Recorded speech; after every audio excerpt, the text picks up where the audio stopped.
En esta oportunidad nos va a hacer el favor de hacer una exposición sobre la corroboración mínima del testimonio.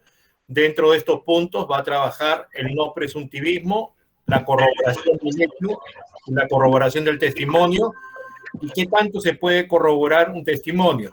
El doctor Jesús García Márquez es maestro en Derecho Procesal por el INDEPAC, Procesal Penal, especialidad en Defensa Penal por el Instituto de Defensoría Pública Federal, especialidad en prueba testimonial desde el razonamiento probatorio y la psicología del testimonio por la Universidad de Girona, España, donde tuve el honor de poder ser su compañero, conocerlo, y ahora la segunda vez que colabora con la Escuela de Formación de Auxiliares Jurisdiccionales de Lima en forma gratuita.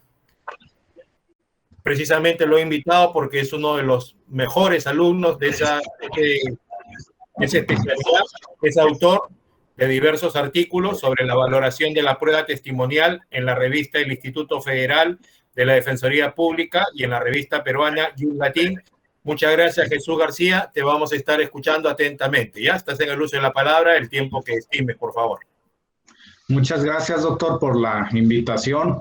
Para mí es un gusto estar aquí con ustedes y quiero que pongan mucha atención a la presentación que tienen frente a ustedes, porque justamente el fondo de pantalla a lo mejor es un poco confuso, no es muy bueno visualmente, pero tiene una razón de ser. Es se conoce sopa de letras, scramble, juego de palabras. Justamente de eso se trata la corroboración mínima del testimonio.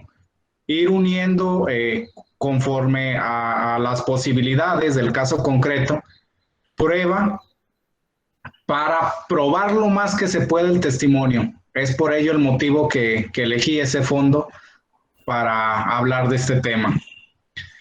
Pero lo primero que debemos de conocer para hablar de una corroboración del testimonio son las corrientes epistémicas que nos hablan sobre el origen del testimonio. Primero debemos de conocer qué es el presuntivismo o el no reduccionismo del filósofo Rey, que nos habla que simplemente debemos de creer a las personas cuando no encontramos razones o motivos para no creerles. Es decir, si nosotros no tenemos pruebas de lo que nos están diciendo es algo que es mentira, es algo que es incorrecto, algo que no se corresponde con la realidad, por el simple hecho de no encontrar razones para no creerlo, le tenemos que creer, ¿sí? Rey nos habla un poco, una cuestión filosófica, una cuestión incluso hasta religiosa, que nos dice que todos los seres humanos somos incapaces de mentir y que tenemos de forma innata el confiar en los demás.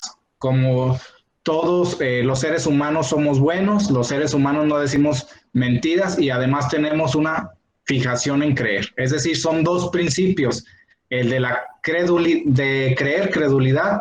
que no es otra cosa más que los seres humanos tendemos a creer todo lo que nos digan, y la veracidad, que los seres humanos siempre decimos la verdad, lo cual pues todos sabemos que no es posible, no es cierto hoy en día. Sabemos que los seres humanos no somos tan buenos como creía Rey, pero en algo sí tiene razón, tal vez sí podemos llegar a ser un poco pues crédulos, ¿no? en lo que nos dicen. Entonces, este es el presuntivismo.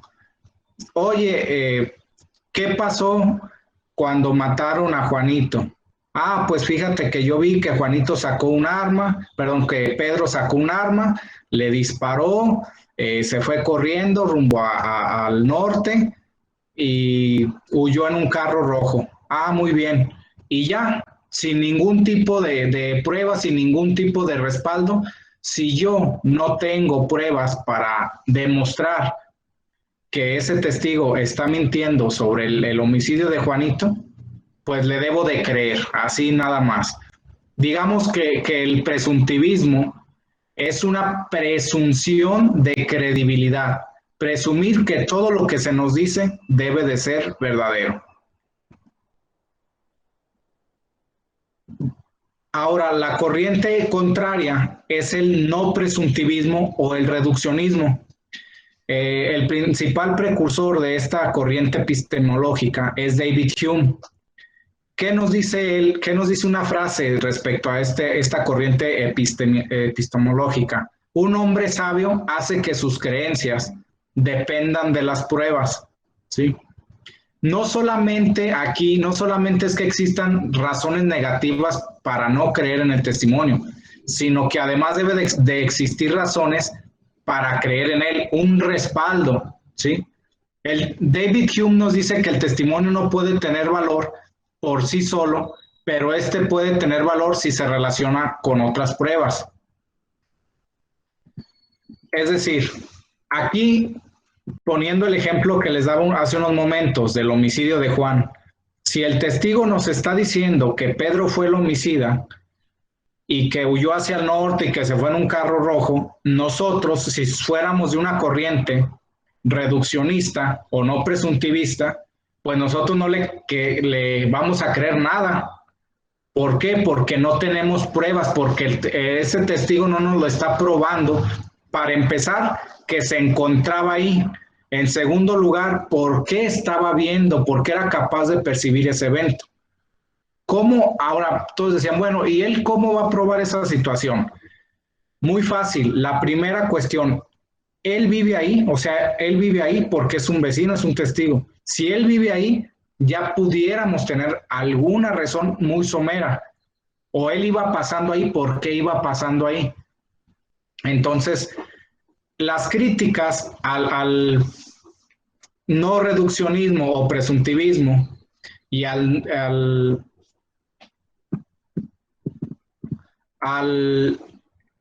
presuntivismo y al no presuntivismo son las siguientes. El presuntivismo es de que efectivamente cuando son cuestiones que no importan, por decir, si esto lo dice Víctor de Paula Ramos en su libro La prueba testimonial o la prueba testifical, nos da un ejemplo muy sencillo. Oye, ¿en dónde está el cine o la plaza? Le preguntamos a cualquier persona y nos dice, mira, bajas por esta calle y luego caminas 2, 3 cuadras y llegas. ¿Qué consecuencia puede tener el que nosotros no nos aseguremos de que esa información esté respaldada, de que esa información se corresponda con la realidad? Pues nada, o sea, no es algo grave, no falta de que nos hagan caminar en vano y ya. Y en cambio, la crítica al no presuntivismo, ¿cuál es? Imagínense que cada conversación que estemos teniendo, estemos exigiendo pruebas. Pues sería imposible. Cada palabra la tendríamos que estar corroborando con una fotografía, con un video, con un ticket. Fíjate que la otra vez fui al cine, a ver, traes el ticket del boleto, no, pues que no, a ver, fíjate, vamos a revisar la cartelera, ¿qué tal que si me estás diciendo mentiras? Entonces, son extremos el presuntivismo y el no presuntivismo. Pero, ¿cómo es que ante un proceso judicial, ante un proceso penal, en la vida jurídica, pues las consecuencias sí tienen una cuestión más grave? No es que nos hagan caminar, no es que, pues simplemente me vieron la cara, no. Aquí tienen consecuencias más gravosas que impactan al mundo real, ¿sí? En el penal pueden dejar privada de la libertad a un inocente o pueden dejar afuera a un culpable. En cuestiones de igualmente civil, puede perder la custodia de un menor o no. La pensión la pueden ganar, la pueden perder. Son cuestiones que impactan de alguna manera más gravosa a nuestro mundo. Entonces, ¿qué es lo que debemos nosotros como juristas, qué corriente debemos de adoptar? ¿La presuntivista o el no presuntivismo? ¿Cuál es lo racional de acuerdo a las consecuencias? Pues el no presuntivismo, ¿sí?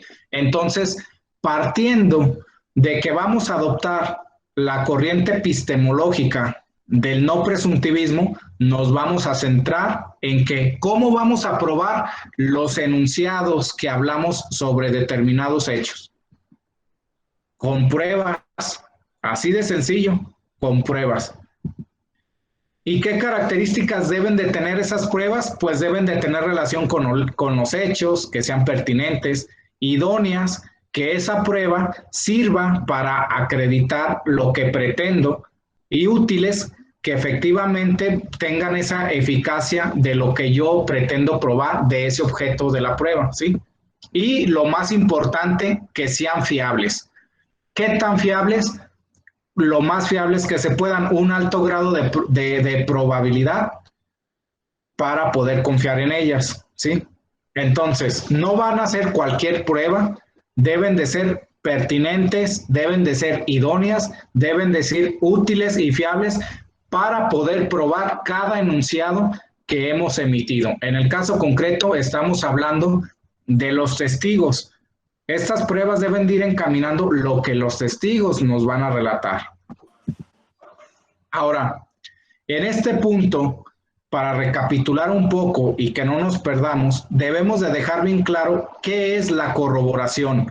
¿Por qué? ¿Cuántos de nosotros, que supongo todos somos juristas, nos encontramos con este tipo de frases cuando va a resolver el juez o cuando estamos argumentando o contraargumentando?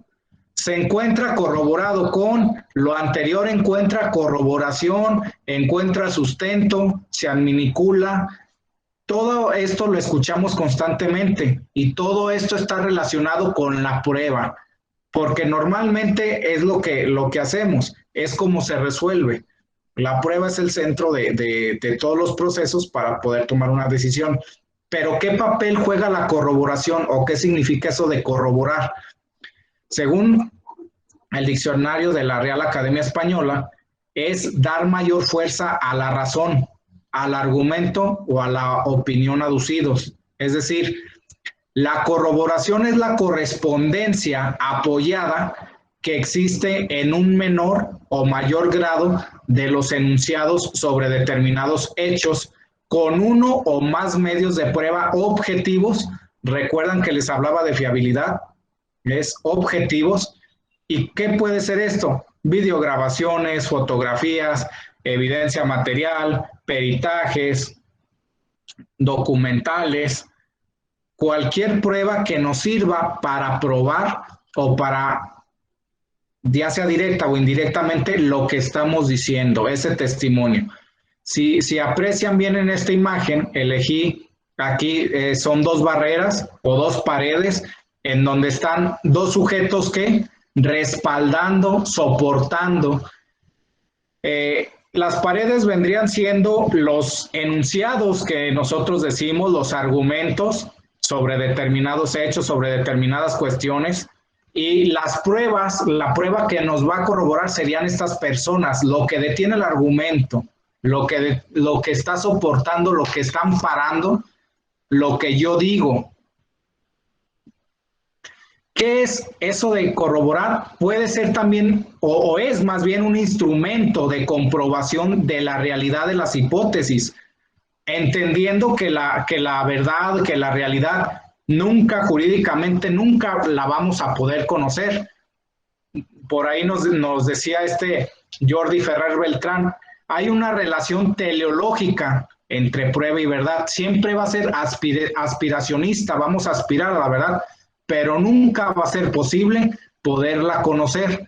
Entonces, la corroboración es lo más cercano que podemos contar, obviamente con prueba, para conocer que esas hipótesis sean dadas o puedan ser inferidas como verdaderas. Que cuando escuchamos corroboración, en realidad sinónimos es un respaldo un apoyo de ese enunciado, o incluso de prueba con prueba se pueden corroborar. Ahora, ¿por qué necesitamos la corroboración? ¿Por qué es necesaria? Bueno, como les comentaba hace unos momentos, la consecuencia, lo que se va a resolver en un proceso judicial es costoso, incide sobre la vida de las personas, su libertad. ¿Y cuántos de nosotros no hemos dicho, oye, ¿qué crees? Que pasé el examen. Ah, no te la creo, si casi no estudias o algo. Sí, ¿y nosotros qué le pedimos para creer eso? A ver, enséñame la nota, a ver en dónde está, o preguntamos. Porque lo más razonable, lo más objetivo, o lo que más bien tenga un respaldo, pues es la corroboración, eso es corroborar, ¿sí? Es una comprobación de lo que nosotros estamos diciendo. Ahora, ¿por qué también necesitamos corroboración? Y esto es lo más importante en el testimonio. Hoy en día, al año 2021, el único método para saber cuándo un testigo nos está diciendo la verdad, o más bien su testimonio se corresponde con la realidad o no, es con la corroboración, es con otras pruebas. No existe hoy en día otro método más contundente que no sea la corroboración, ¿sí? Y para ello consideré necesario establecer o quitarnos esa mala idea, ese sesgo que se tiene al valorar el testimonio de los testigos. Por lo general, espero que cada vez sea menos, decimos, ¿el testigo miente o dice la verdad? No, hay que quitarnos esa idea. El juez, el abogado, el fiscal no va a demostrarte que el testigo miente o dice la verdad. Lo correcto o lo apegado a la ciencia es el testigo está diciendo, está siendo exacto. Su testimonio es muy exacto, es poco exacto, su testimonio se corresponde con la realidad. Lo que él me está diciendo encuentra correspondencia con lo que en verdad pasó, ¿sí? Lo que él me está contando no encuentra corroboración, no encuentra apoyo con lo que en realidad pasó. No es fiable el testigo, porque su testimonio es muy débil, es incorrecto, casi no se corresponde. ¿Por qué no podemos decir el testigo miente o dice la verdad? Porque no lo podemos saber de manera objetiva, no lo podemos saber de manera certera. Y además les voy a explicar lo siguiente. La mentira tiene que ver con el pensamiento del testigo, es decir, la intención que tiene esa persona. Y háganlo ustedes, pregúntenselo, así se los compruebo. Para mentir necesitamos saber que estamos mintiendo o no, o podemos mentir sin saberlo. Si mentimos sin saberlo, ¿estamos siendo honestos, sí o no? A ver, lo voy a explicar cuidadosamente porque esto es algo muy importante en los procesos judiciales, en los procesos de derecho, no nada más penal, porque siempre nos conducimos así, es que está mintiendo, es que dice la verdad. A ver, eso no es nuestra chamba. Cuando hablamos de que alguien miente, forzosamente esa persona que miente tiene que estar consciente de que miente, porque si no está consciente de que miente y está siendo honesto, en realidad no podemos decir que está mintiendo. Podemos decir que tuvo un error y que lo que nos dice no se corresponde con la realidad, ¿sí? La mentira es una afirmación de aquello que se cree o sabe que es falso. La intención, para creer o saber necesitamos intención. Es una cuestión subjetiva porque depende de lo que el testigo crea, independientemente de si es verdadero o falso. Un ejemplo, yo voy a decir que ahorita no estoy dando un curso, una plática sobre la corroboración mínima del testimonio. Yo voy a decir que ahorita estoy jugando fútbol Y si ahorita recibo una llamada y me preguntan, oye, ¿qué estás haciendo? Ah, mira, es que ahorita voy a empezar un partido de fútbol, vine a jugar y pues no puedo atenderte. ¿Se fijan que yo soy consciente de que estoy echando mentiras? Pero ¿qué pasa cuando a mí me preguntan, oye, trae las llaves del carro? Y yo siento en mi bolsa que traigo unas llaves y entonces yo infiero, ¿qué nos dice aquí la definición? Yo creo que sí traigo las llaves y entonces cuando les digo yo las traigo y resulta que llego al carro y me meto las manos a la bolsa, resulta que no traigo las llaves del carro. Entonces, ¿qué me van a decir? ¿Soy mentiroso? No, fui honesto, pero yo creía que las traía, yo no tuve esa intención, entonces yo no soy mentiroso, porque aquí se cree en el proceso que si tuve un error, ya soy mentiroso y ya no merezco credibilidad en mi testimonio. Eso no es cierto. La mentira es de intención. Cuando comprobamos que yo tuve la intención de omitir o de alterar los hechos, lo que yo creía que realmente percibí, ahí sí. Pero cuando fue un error, cuando en realidad fui honesto, ahí no. Entonces hay que identificar primero si estoy siendo honesto o realmente estoy diciendo mentiras, lo cual es algo muy difícil de saber hoy en día. Ahora, vámonos a la honestidad.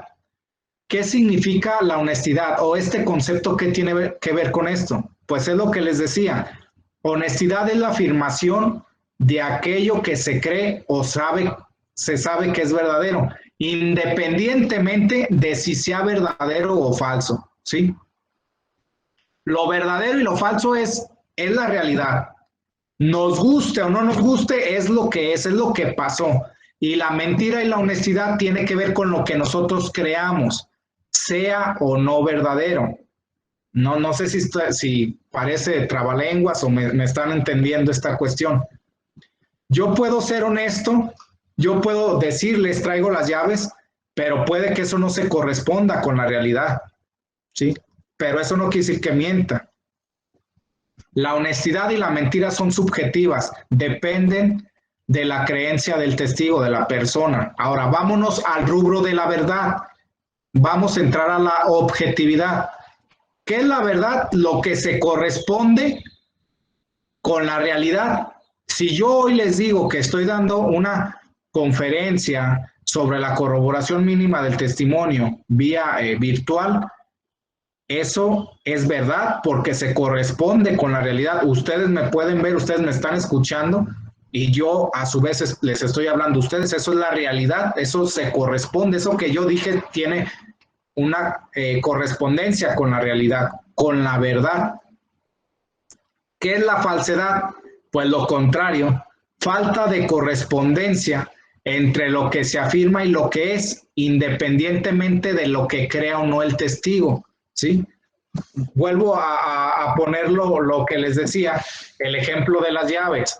Si yo les digo que tengo las llaves y en realidad no las tenía, es algo falso, pero no es algo falso, pero no mentiroso. ¿Sí me explico? Es falso porque no se corresponde con la realidad, pero no es mentiroso. Entonces, ¿cómo podríamos catalogar ese testimonio? Pues que estoy siendo honesto, pero falso. Víctor de Paula Ramos, en su libro de la prueba testifical, hace clasificaciones sobre los distintos situaciones de mentira, honestidad, verdad y falsedad que se pueden combinar. Puede ser un testimonio honesto y mentiroso, un testimonio verdadero y mentiroso, uno falso y mentira, uno honesto y verdadero. Pueden darse todas esas hipótesis, pero a lo que nosotros debemos de tener en claro es las cuestiones subjetivas, que es la mentira y la honestidad, porque dependen de lo que el testigo crea, y las cuestiones objetivas, verdad y falsedad. Ahora, ¿qué es lo que se puede corroborar? ¿O cómo vamos a corroborarlo? Con prueba. ¿qué podemos corroborar? Prácticamente todo. El hecho, parte del hecho, su consecuencia o su conclusión. Vamos a ver que existen dos tipos de corroboración. La corroboración directa y la corroboración indirecta. Más adelante se las voy a definir. La corroboración de las afirmaciones de hecho prácticamente las desglosamos o prácticamente se componen de que nos van a tratar de probar que existió un hecho, que eso que estamos diciendo sí pasó, que pasó de determinada manera, en un tiempo y lugar determinado, que pudieron o participaron X o Y personas y que eso que pasó dejó como resultado o consecuencia tal situación. ¿Sí? La corroboración del hecho o del resultado. ¿Qué es lo que podemos ver en esta imagen? En su parte izquierda, ahí donde se ve aquí la cara con el puño. ¿Qué es lo que estamos observando? Esto sería el hecho, ¿sí? Y esto sería la consecuencia, sería el resultado de ese hecho. ¿Qué vemos aquí? Que N persona, Moisés, vamos a ponerle que Moisés golpeó a Pancho. Moisés golpeó a Pancho el 7 de julio del 2021 y además estaba lloviendo cuando fueron las 11 de la noche. Ese es el hecho, ¿sí? Ahora, ¿cómo puedo probar el hecho? Con testigos, si hubo alguna cámara, si hubo fotografía.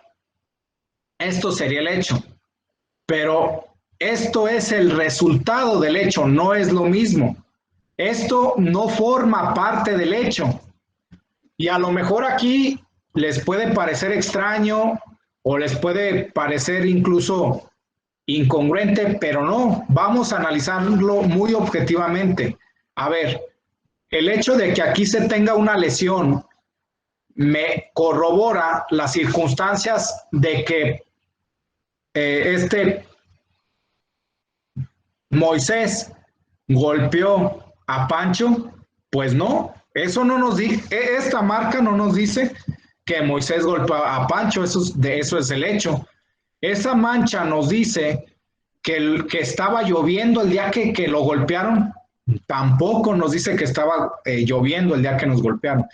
¿Qué es lo que nos dice? Nos dice el resultado del hecho. Es una cuestión indirecta, ¿sí? Eso es una cuestión de corroboración indirecta. Ahora, ¿qué es lo que vamos a fijar en materia de litigio, en materia probatoria? ¿Cómo vamos a dejar su patente esta cuestión? Con un certificado médico, ¿sí? El medio de prueba sería el certificado médico, sería el médico que valoró a Pancho, ¿sí? Entonces él nos diría que encontró en su pómulo izquierdo una lesión producida por un objeto contundente, con bordes romos, ¿sí? Con un diámetro de tal. Todo eso nos va a decir en su mejilla izquierda, ¿sí? Eso puede apoyar con el testimonio de la víctima, ¿sí? Pero no nos va a corroborar como tal el hecho. Nos va a dar razones, podemos inferir que efectivamente Pancho recibió un golpe en su lado izquierdo, pero no nos va a decir que ni que fue Moisés, ni que fue ese día, ni que fue esa hora. Vamos a necesitar más datos para corroborar ese testimonio. Es lo que les decía. ¿El certificado médico corroboró el hecho? No. ¿Corroboró parte del hecho? Tampoco corroboró parte del hecho. Pero sí corroboró su resultado, sí corroboró su consecuencia. Tipos de corroboración. Les hablaba que hay corroboración directa y corroboración indirecta, ¿sí? La corroboración directa tiene que ver 100% con la manera en que ocurrió el evento delictivo, con el momento en que aconteció, es decir, casi tiene que ver con la flagrancia directa, con quién intervino y cómo lo hizo. Yo vi que Pancho se metió a la casa de la señora Juana, y se robó una televisión o se robó unos relojes. Yo lo vi porque vi que se metió y vi que salió. ¿Me está corroborando el hecho en sí? Sí. ¿Me está corroborando que fue Pancho? Sí. ¿Me está corroborando que entró al domicilio? Sí. ¿Me está corroborando el hecho? Sí. Es corroboración directa. Ahora, la indirecta. Si en el lugar, en la casa de Juanita, encontramos las huellas dactilares de Pancho, ¿eso nos corrobora el hecho? No, no nos corrobora que Pancho el día 15 de mayo del 2018 se metió, eso no nos lo corrobora. Nos corrobora que Pancho estuvo en el lugar o tocó algún objeto, ¿sí? Es una corroboración indirecta. ¿Por qué? Porque nosotros hacemos una inferencia para establecer, para probar eso que estamos diciendo. Situación contraria a la corroboración directa. La cámara de video de la casa de Juanita, pues no necesitamos inferirlo, que se metió Pancho, porque lo estamos viendo y estamos viendo el día que se metió, estamos viendo incluso qué se llevó, de dónde se lo llevó. Pero en la corroboración indirecta vemos indicios que nos ayudan a inferir parte de ese hecho, apoyado de otros medios de prueba, ¿sí? Si le encontramos a Pancho, si lo detuvieron y le encontraron el pasamontañas, ¿nos está corroborando que fue Pancho? De manera indirecta. Si encontramos a Pancho la televisión, una televisión, ¿eso nos estaría diciendo que se la robó de la casa de Juanita? No, pero sí nos corrobora de manera indirecta. La inferencia sí puede ser esa. Si le encontramos el dinero, es una prueba, es un medio de prueba que apoya una corroboración directa. No, es de manera indirecta, ¿sí? Entonces, son dos tipos de corroboraciones, la corroboración directa y la corroboración indirecta. Hasta este punto estamos hablando del hecho, todavía no entramos a ver lo de la corroboración del testimonio, sino que estamos hablando de corroboración en general para poder hablar luego de corroboración del testimonio o corroboración mínima del testimonio. Ahorita vamos a ver por qué es mínima. La corroboración mínima o corroboración en sentido débil, como se conoce en la doctrina, parte de una premisa. Toda acción, todo sucede en un lugar y en un lugar determinado. Nada va a suceder en la nada, todo va a suceder en un lugar, en algo que existe, en algo físico, en la calle, en la cancha de fútbol, en el departamento, en la casa, en la oficina, en donde ustedes quieran, ¿sí? Y hay una frase de criminalística que me gusta mucho de Carlos Roumagnat que dice: no hay malhechor que no deje detrás de él alguna huella aprovechable. Siempre va a existir la corroboración mínima, siempre. Evidentemente, ¿qué más quisiéramos que hubiera una corroboración máxima, una corroboración de todo? Lamentablemente no va a ser así, pero siempre va a existir esa corroboración mínima, por muy mínima que sea esta, pero siempre va a estar ahí. ¿Y de qué va a depender que encontremos ese tipo de corroboración? Pues de nosotros mismos, de la investigación que realicemos los fiscales, los defensores, para poder seguir la corriente del no presuntivismo, una corriente racional y los jueces van a exigir, ¿sabes qué? Hay testimonios, pero vamos a ir más allá.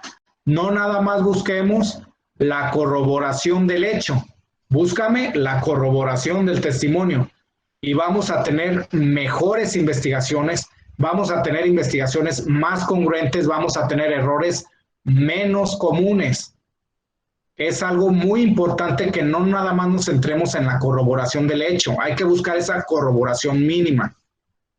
Ahora, entrando a materia, lo que es la corroboración mínima del testimonio, necesariamente tenemos que definir qué es un testimonio. Nos dice Antonio Manzanero, el doctor en psicología, autor de muchos libros, referente en el tema de la psicología del testimonio y por ende en tema de valoración del testimonio. El testimonio no es más que un relato de memoria que un testigo hace de unos hechos que previamente presenció. El testimonio es de lo que nos acordamos, ¿sí? Entonces aquí ya quiero que hagamos esta relación, este conecte de lo que les decía aquí. Si el testimonio es un recuerdo de lo que presenciamos, de lo que vimos, de lo que nos hicieron, etcétera, entonces, ¿eso en dónde va a suceder? A fuerzas en un lugar, ¿en cuál? En la casa, en la calle, en la avenida, en los juzgados. Y la calle, los juzgados, la cancha, la casa, ¿va a desaparecer? Pues no, es el lugar del hecho, ¿sí? Entonces, la corroboración mínima siempre va a existir porque es algo que presenciamos, algo que vivimos. El testimonio siempre se va a corroborar mínimamente. A eso me atrevo a decirles. Ahora, este tipo de corroboración, yo les pregunto, ¿va a ser siempre relacionada con el hecho? Pues no, lamentablemente no. ¿Por qué? Porque no estamos corroborando el hecho, estamos corroborando el testimonio, ¿sí? Entonces, cuando una víctima, un menor de violación les dice que el día 5 de junio del año 2016, a las 18 horas, lo violó Juanito, porque era quien lo cuidaba, porque era el padrastro, porque era el tío, como ustedes quieran. Y eso sucedió mientras él se encontraba viendo una película de la de Frozen, iba a iniciar porque esa película le iba a pasar el canal fulanito de tal, que ese día, a esa hora la iba a pasar. Nos está dando información que se puede corroborar, ¿sí? ¿Cómo se puede corroborar? Pidiendo una información a la televisora. Oye, tú en tal día, a tales horas, ¿pasaste la película de Frozen? Sí. El testimonio ya va un poco apoyado. Al menos lo principal que me está diciendo ese testigo se encuentra apoyado, se encuentra robustecido, se encuentra respaldado, ¿sí? Ya tengo razones, que es el no presuntivismo. Ya tengo razones para creer en ese testimonio. Oye, Jesús, pero ¿eso qué tiene que ver con que lo violó? No. Bueno, vamos para allá. A ver, ¿y qué tal que si les dice el niño? ¿Qué tal que si les dice la víctima? ¿Sabes qué? Además, ese día las sábanas eran de color rosa y tenían ahí unas manchas, un dibujo en color negro. Y se hace la inspección y resulta que efectivamente esas colchas, esas sábanas son de color rosa como las describen.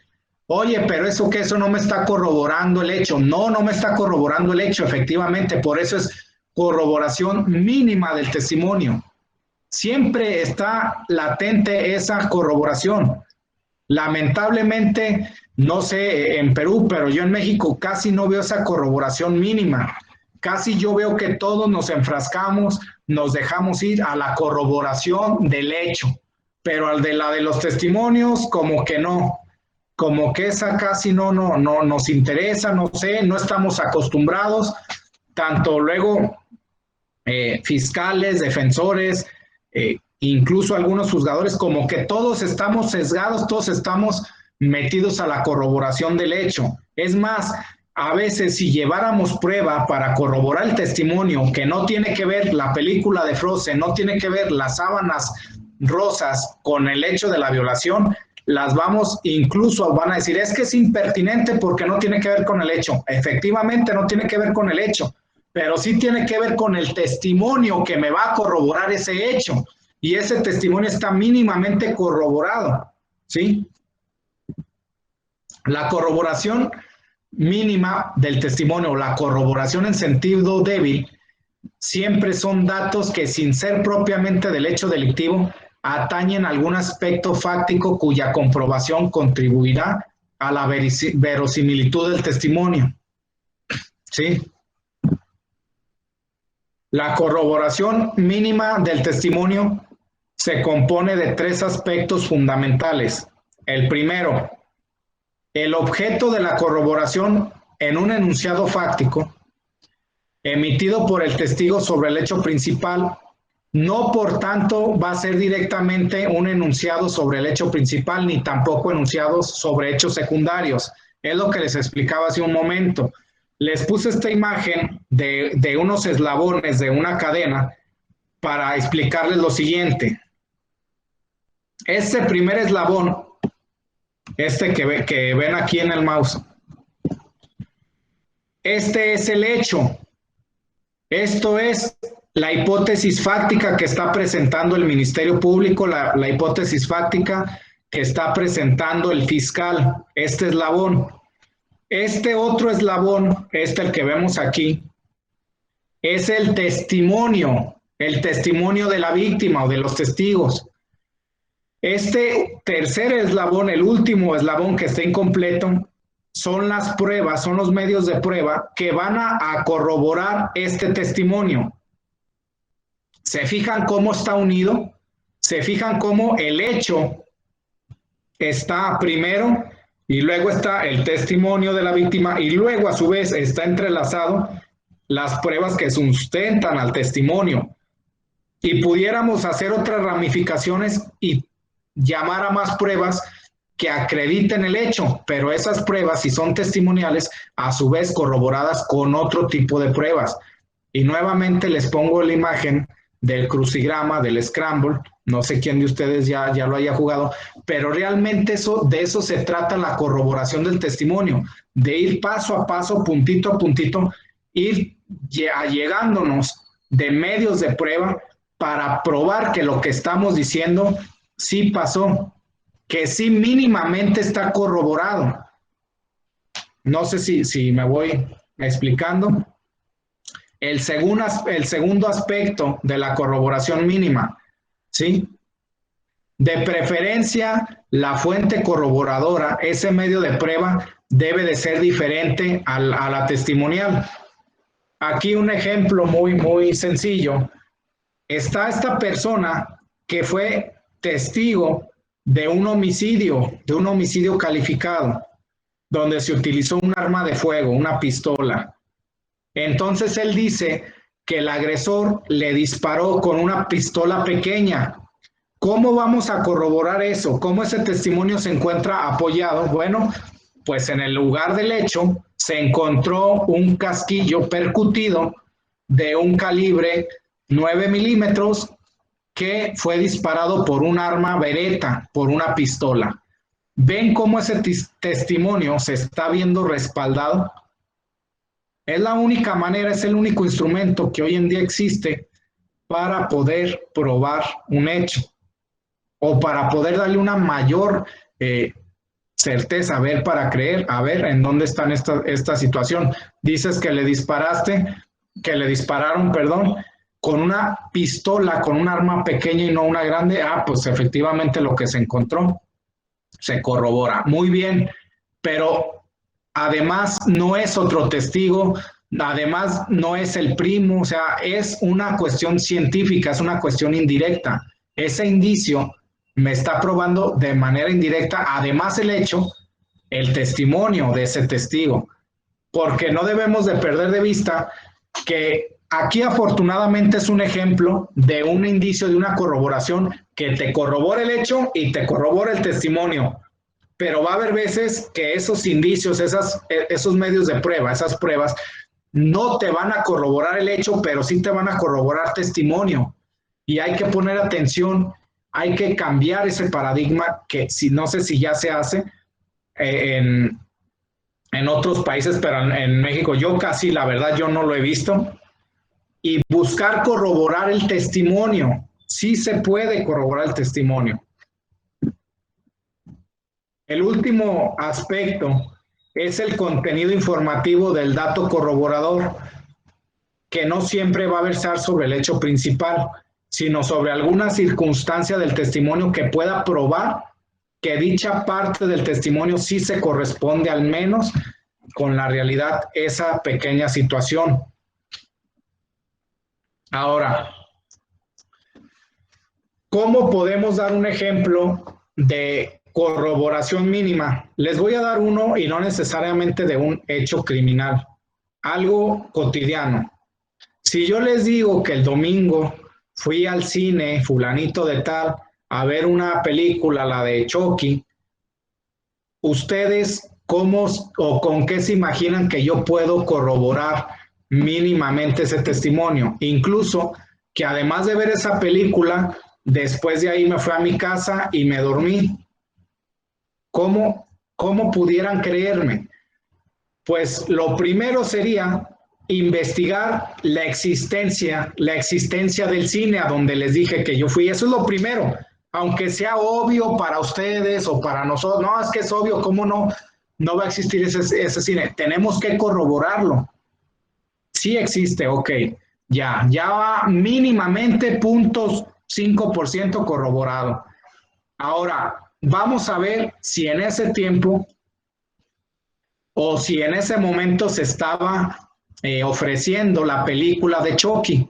Pues sí, ya vemos, investigamos y resulta que ese domingo sí se estaba ofreciendo la película de Chucky. Entonces ya están teniendo elementos para creerme.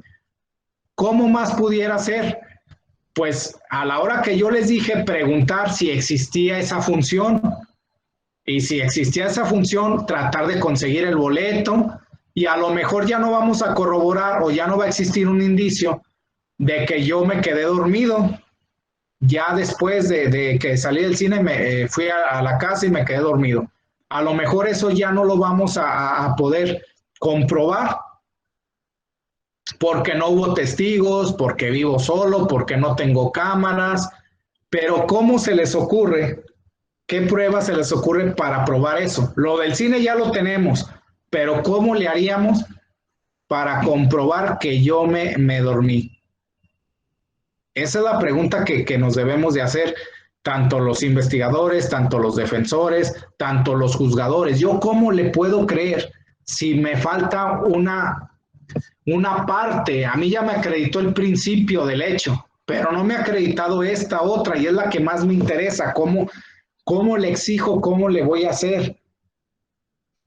Vamos a recurrir a una situación que se llama la coherencia en el testimonio, para unir la corroboración mínima con esa coherencia en el testimonio y poder inferir de manera razonada, de manera más objetiva, que sí pudo ser susceptible. Pero eso lo vamos a ver un poco más adelante, la coherencia. Lo que les quiero enseñar es que no es lo mismo decir, es que sí fui al cine y ya, sin exigir corroboración mínima. La corroboración mínima o débil del testimonio siempre va a consistir en ir verificando que el testimonio del testigo sea desde lo más general hasta lo más que se pueda de lo sustancial del hecho. ¿Qué es lo más general? El lugar de los hechos difícilmente se va a evaporar, a menos que sea un glaciar del Polo Norte o algo así, pues así sí se va a desaparecer. Pero si fue una casa, si fue en un campo, si fue en un bosque, pues difícilmente va a desaparecer. Entonces, sí hay que buscar, sí hay que exigir esa corroboración mínima del testimonio. Vean la imagen que les pongo. A ver, primero me dice que a tales horas fue a la escuela.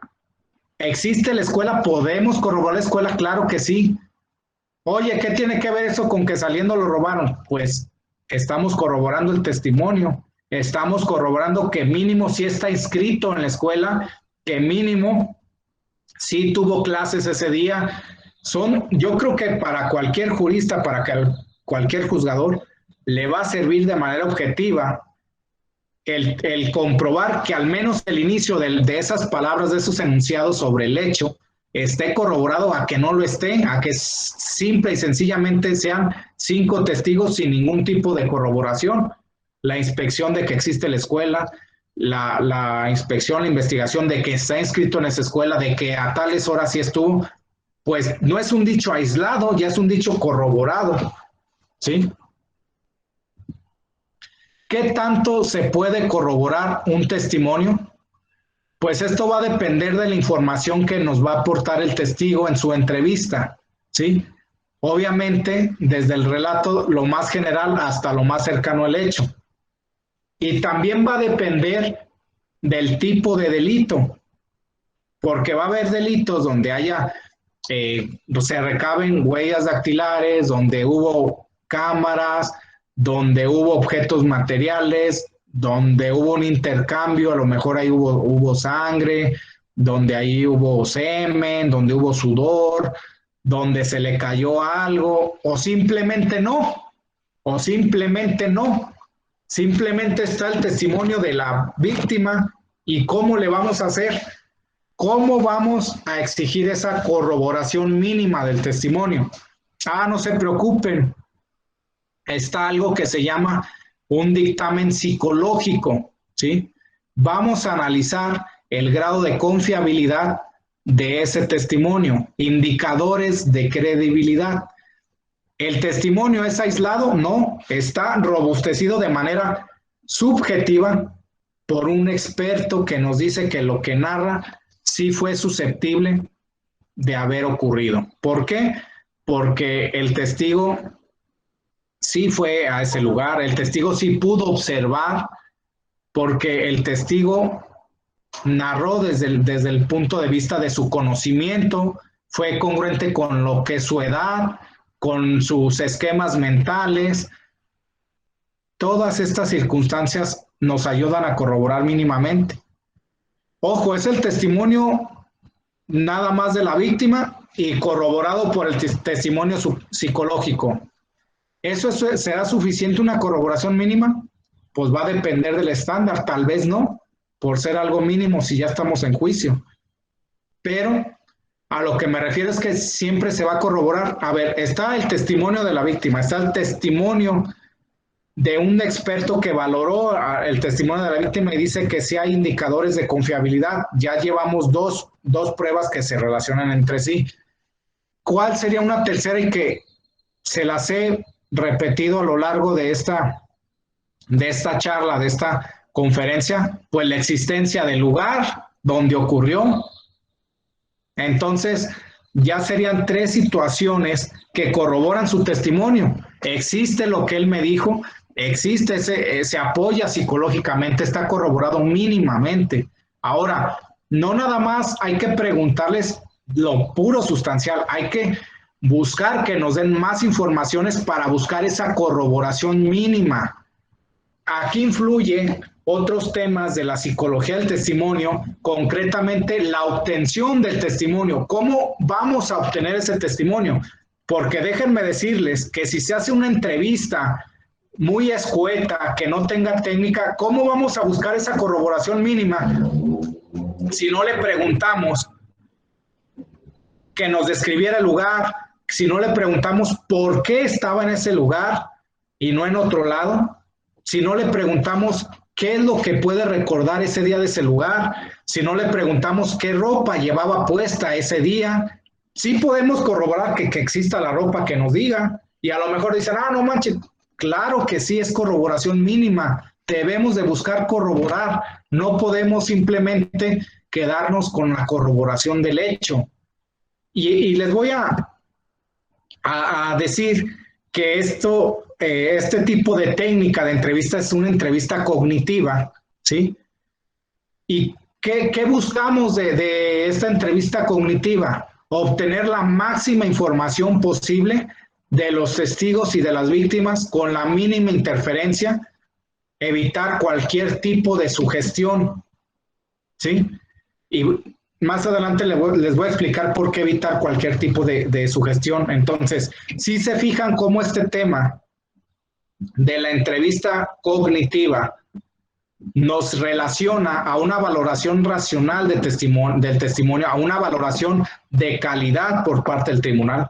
Empezamos tocando temas de corroboración, cuestiones de hecho, cuestiones de la prueba que acredita el hecho, nos desglosamos al testimonio, nos metimos a temas de cómo se debe de obtener el testimonio, ¿sí? Esto es parte de la psicología del testimonio.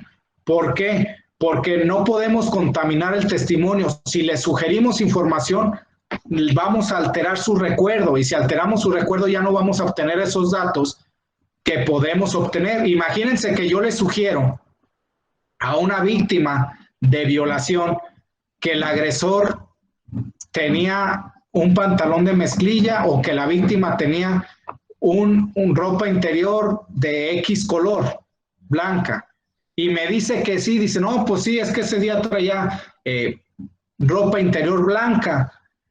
Y entonces yo le digo, oye, tú puedes ¿qué es lo más que me puedes probar? Me dice, pues yo le puedo probar que sí tengo ropa interior blanca de este tipo. Y imagínense que yo le sugerí que era blanca y resulta que no tiene blanca o no tiene de esas características. ¿Qué va a pasar con el investigador? ¿Se va a confirmar mínimamente? No, al contrario, pues ni te creo, porque dice la víctima denunció que traía ropa interior blanca y resulta que no tiene de ese color. O al revés, el agresor, es que yo recuerdo que esa vez él tenía una ropa de color, una ropa interior de color negra, y entonces se hace un cateo en el domicilio del agresor para confirmar esa situación, ese testimonio, y resulta que no tiene ropa negra. ¿Cómo vamos a quedar? Pues ya mal, al revés, no lo estamos corroborando mínimamente. Y aquí yo les pregunto, ¿cómo se sentirían ustedes si fueran jueces o los que son jueces, los que son magistrados? ¿Cómo? Imagínense contar con esa información mínima. ¿Qué tanto les gustaría en una violación donde no hay cámaras, donde no hay lesiones, donde no hay testigos, donde no hay nada más que el testimonio y digan, híjole, es que no me va a corroborar nada?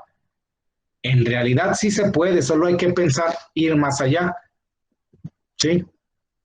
Y aquí les voy a poner este ejemplo para que ustedes se contesten la pregunta de cómo se sentirían que un fiscal les lleve prueba de corroboración para un testimonio.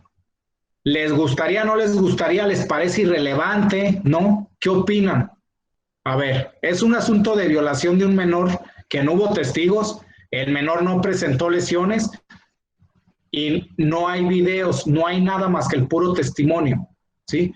Está el testimonio del menor que dice que lo violaron en su casa, la persona que lo cuida o lo cuidaba, dice que lo violaron, que fue un día lunes regresando de la escuela, como a las 4 de la tarde,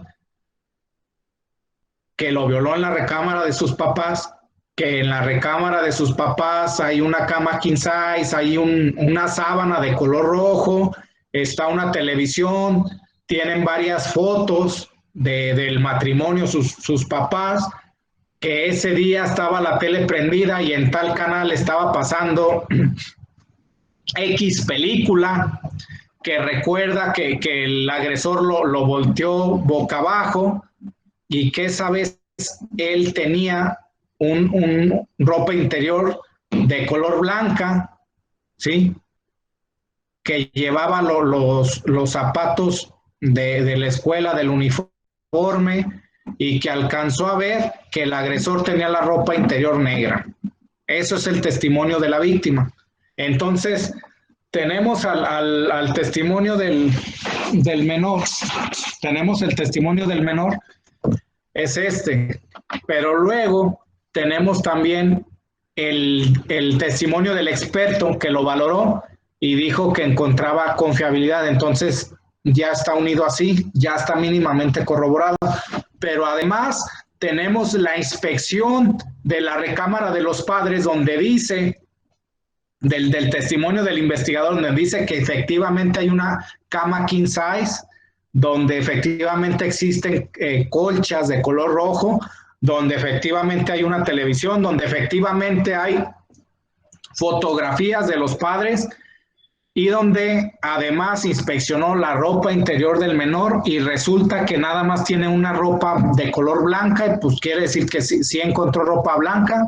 Se fijan cómo de la nada, entre comillas, cómo a lo mejor para corroborar el hecho, como nada más tengo un medio de prueba, pero para buscar corroborar el testimonio, vean todo lo que surgió. ¿Esto les ayudaría a resolver? ¿Para ustedes valdría o no? ¿O es paja? Yo creo que no.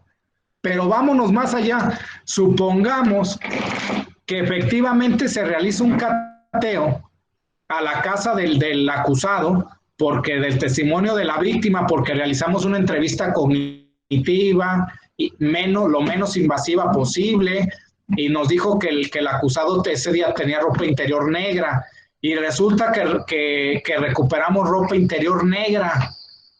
Todo eso no nos da hacia una valoración racional, no nos da una valoración objetiva. Gracias a esa corroboración mínima del testimonio, por supuesto que sí, claro que sí. Oye, hasta yo aplaudiría, ¿sabes qué, fiscal? Me trajiste mucha prueba, muchos medios de prueba que me están corroborando ese testimonio, que me dan razones para creerle al menor, porque está corroborado de diversa prueba, además, que es uno de los aspectos, de los 3 aspectos de la corroboración mínima del testimonio, ¿sí? De preferencia, la fuente corroboradora debe ser ajena. Está el testimonio, me corrobora el hecho el testimonio. El psicólogo apoya al testimonio. Las ropas interiores corroboran el hecho. ¿Por qué? Porque el menor dice que en el hecho traía ropa interior blanca y el acusado traía ropa interior negra. Pero a la vez corroboran también el testimonio. Corroboran que efectivamente estaba la cama king size, que el programa estaba. Entonces, todo eso nos da razones suficientes, claro que sí. Aquí está la cadenita, o sea, vean, punto a punto vamos corroborando lo más que se pueda. Lo dejamos a que se infiera de una manera natural, de una manera correcta. Entonces, ven cómo vamos siendo, avanzando, cómo vamos evolucionando sobre esa corroboración mínima del testimonio, cómo sí nos sirve, cómo sí nos ayuda en gran medida para obtener sentencias, para resolver de manera razonada, de manera objetiva. Ahora, vamos a verlo para las defensas, a contrario sensu. A mí en su momento me tocó un asunto donde era un asunto de robo de combustibles, en donde habían detenido una pipa, un tractocamión, y los policías habían dicho que lo habían detenido en cierta carretera porque se había pasado exceso de velocidad, boyas como topes reductores, y que ese fue el motivo por el cual lo detuvieron. Así decía el parte informativo, pero no había fotos ni nada. Entonces la defensa fue y realizó una inspección del lugar de donde habían dicho que habían detenido al vehículo. Pues, ¿qué creen? Que el parte informativo o que el testimonio de los elementos aprensores había sido falseado. Lo habían detenido en otra carretera donde no habían existido esos reductores de velocidad. Y la defensa dice, a ver, tú me dijiste que lo detuviste en la carretera 25 federal y que lo detuviste a la altura del kilómetro 7 porque se pasó, iba a exceso de velocidad y se pasó los reductores. Sí, Entonces yo defensa me constituí en la carretera federal que tú dices, me constituí en el kilómetro 35 y ¿cuál fue mi sorpresa? Que no hay ninguno reductores. ¿Cómo? Pues es que tú mismo, no, te estás corroborando mínimamente, no. Al contrario, yo como defensa te estoy probando que los hechos no ocurrieron como tú me dices. ¿Por qué? Porque para empezar, en el lugar donde tú me dices que lo detuviste, no se corresponde con la realidad, no hay correspondencia, no existen esos reductores.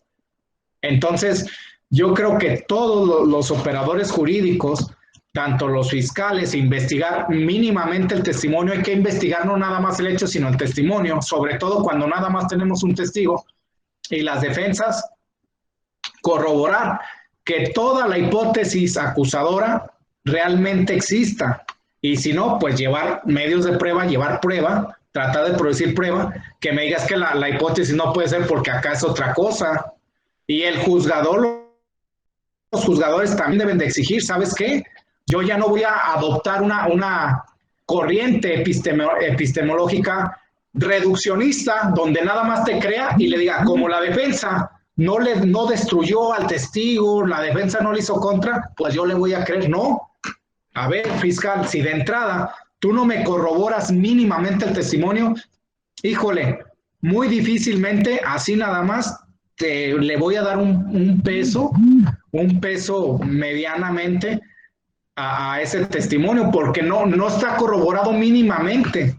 Pudiéndolo haber corroborado, no sé, no lo hiciste mínimamente. Entonces, es una postura no reducción,ista, es una postura racional. Entonces, pues acostumbrarnos todos a pedir corroboración mínima del testimonio, que en mucho va a abonar a una justicia objetiva, una justicia más objetiva para todas las partes. Ahora, ¿qué es lo que se va a poder corroborar y cuál sería una diversa prueba? Pues ya se los dije. Aquí vemos el símbolo de la psicología. Siempre podemos llevar a valoración psicológica al testimonio de la víctima y siempre vamos a corroborar el hecho, siempre. Ni modo que se evapore, pues si no fue un hecho donde ocurrió en la ciudad de hielo o en la ciudad del agua, ¿no? Siempre va a existir el hecho. Mínimamente siempre vamos a poder contar con esta situación. Ahora, ¿qué factores influyen para no encontrar corroboración? El paso del tiempo. Nos guste o no nos guste, siempre el paso del tiempo, como lo muestra la fotografía, va a influir en que se vaya la evidencia, en que se vaya los medios de prueba, en que se vaya todo. ¿Por qué? Porque el testimonio es un indicio cognitivo. Porque lo que pudiéramos corroborar de una manera más rápida, con el tiempo puede que ya hayan tirado las sábanas rojas, puede que ya hayan cambiado los cuadros, puede que ya hayan tirado la ropa interior. Entonces, para todas las autoridades investigadoras hay que darle celeridad, hay que darle oportunidad lo más rápido que se pueda para poder llenarnos de corroboración mínima, para no nada más quedarnos con la corroboración de la psicología, de un dictamen psicológico y con la pura corroboración del hecho. Yo recuerdo, o mejor dicho, imagínense un asunto de un homicidio en la vía pública donde hubo manchas de sangre. ¿Qué pasa si le decimos al perito que vaya 2 meses, que vaya 1 semana, que vaya al día siguiente? ¿Vamos a encontrar la mancha de sangre o ya a lo mejor la señora ya barrió, ya? O imagínense que una víctima de violación estuvo en sus días y refiere que cuando la violaron, por ahí manchó la sangre, con sangre la sábana, y le decimos a la víctima o no le decimos nada, y de repente llega un fiscal y dice, a ver, hay que buscar esa corroboración mínima del testimonio, quiero que me traiga esa sábana. No, pues 2 meses después, 1 mes después, ¿qué cree? Ya las lavé, ya las tiré. ¿Cómo? Era corroboración mínima. No, pero es que eso no tenía que ver con con el hecho, pues es que eso que tiene que ver que yo estuviera uno en mis días, eso que tiene que ver que me haya hablado, no tiene que ver con el hecho, pero sí con tu testimonio, porque estaría corroborando esa parte y me estás dejando sin evidencia. ¿Por qué? Porque el fiscal que tuvo conocimiento desde el primer momento, supongando que fue inmediatamente, no dijo, habla a tus padres, habla a tu casa, donde sea, y diles que prohibido lavar, que me traigan esa colcha donde está manchado. Oye, pero es que eso no tiene que, ¿cómo no? Te voy a corroborar mínimamente el testimonio. Vamos a entrar a tema de psicología del testimonio. ¿Por qué? Porque al final de cuentas estamos valorando y siempre debe de existir en valoración del testimonio, aunque sea corroboración mínima, el instrumento adecuado o el instrumento que tiene una mayor soporte científico, pues es utilizar la herramienta de la psicología del testimonio, porque tiene un reconocimiento empírico, un respaldo donde personas expertas, donde psicólogos han hecho experimentos, han hecho ese empirismo y han dado resultados de qué sí sirve y qué no para valorar testimonio, ¿sí? Entonces, ¿se acuerdan que hace unos momentos yo les hablaba de que el testimonio es un indicio cognitivo? Y a lo mejor dicen, ¿cómo que el testimonio es un indicio? Pues sí, ¿por qué es un indicio?